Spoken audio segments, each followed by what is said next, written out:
பிரியமானவர்களே, உங்களால முடியாதுன்னு சொன்னதுனால நீங்க உடைஞ்சு போயிருக்கீங்களா?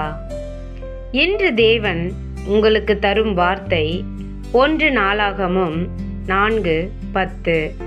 உமது கரம் என்னோடு இருந்து தீங்கு என்னை துக்கப்படுத்தாதபடிக்கு அதற்கு என்னை விலக்கி காத்தருளும். ஆம் பிரியமானவர்களே, யாபேஸ் பிறந்தபோது அவன் தாய் துக்கத்தில் நான் அவனை பெற்றேன் என்று அவனுக்கு அந்த பெயரை வைத்தாள். அவன் வாழ்க்கை ஆரம்பமே துக்கம், கஷ்டம், போராட்டங்களால் நிரம்பியது. ஆனால் யாபேஸ் தன் நிலையை ஏற்றுக்கொள்ளவில்லை. அவன் தேவனை நாடினான்.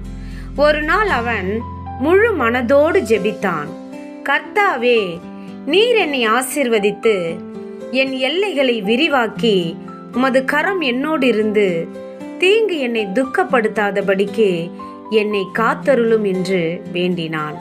அவன் ஜெபம் சாதாரணமான வார்த்தைகள் இல்லை, அது அவன் உள்ளத்தின் ஆழத்திலிருந்து வந்த விசுவாசத்தின் அழைப்பு. தேவன் அவன் ஜெபத்தை கேட்டு அவனை ஆசீர்வதித்தார். அவன் வாழ்க்கை மாறியது. துக்கத்தில் தொடங்கிய வாழ்க்கை ஆசீர்வாதத்தில் முடிந்தது. இந்த நிகழ்வு நமக்கு சொல்ல வருவது என்னவென்றால், நாம் எந்த நிலைமையில் இருந்தாலும் தேவனுடைய கரம் நம்மோடு இருந்தால் தீங்கு நம்மை வெல்ல முடியாது. நம்பிக்கையோடு ஜெபித்தால் தேவன் நம்மை காத்து ஆசீர்வதிப்பார்.